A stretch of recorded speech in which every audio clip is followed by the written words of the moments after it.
વિદ્યાર્થી મિત્રો, આજે તારીખ 27 જૂન 2025 ને શુક્રવાર.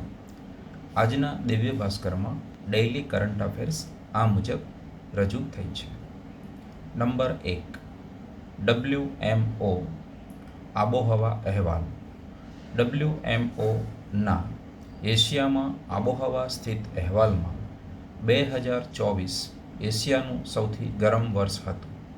આમાં એશિયાનું સરેરાશ તાપમાન 1991થી 2020 સુધીના સરેરાશ તાપમાન કરતાં 1.04 ડિગ્રી વધુ હતું. નંબર 2, નીરજ ચોપરાએ ગોલ્ડ મેડલ જીત્યો. ભારતના ભાલા ફેંકવાના સ્ટાર નીરજ ચોપરાએ ચેકિયામાં ઓસ્ટ્રોવા ગોલ્ડન સ્પાઇક 2025 એથ્લેટિક્સમાં ગોલ્ડ મેડલ જીત્યો છે. આ સ્પર્ધામાં તેણે 85.29 મીટર ભાલો ફેંક્યો હતો.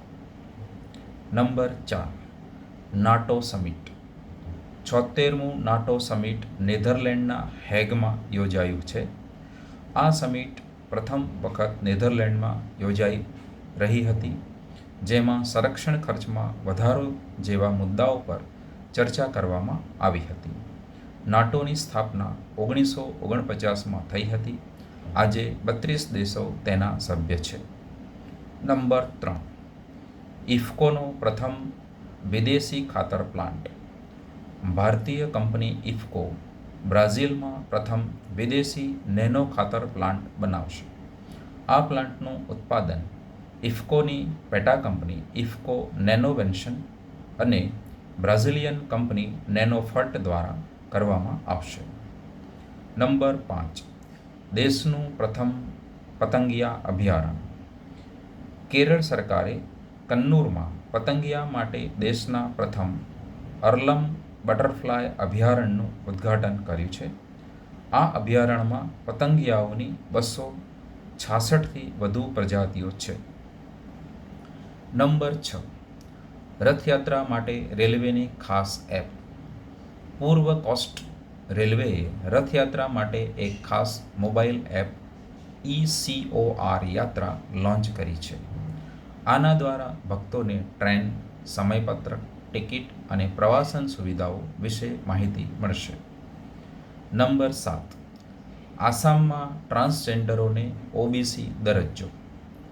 આસામ સરકારે ટ્રાન્સજેન્ડર સમુદાયને OBC દરજ્જો આપવાની જાહેરાત કરી છે. તેનો હેતુ ટ્રાન્સજેન્ડર સમુદાયના સામાજિક સમાવેશ અને સશક્તિકરણને પ્રોત્સાહન આપવાનો છે. નંબર 8, બિહારનો પહેલો પરમાણુ વીજ પ્લાન્ટ.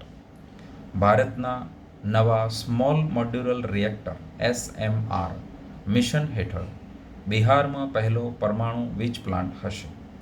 આનાથી બિહાર SMR પરમાણુ પ્લાન્ટ ધરાવતા 6 રાજ્યોમાંનો એક બનશે.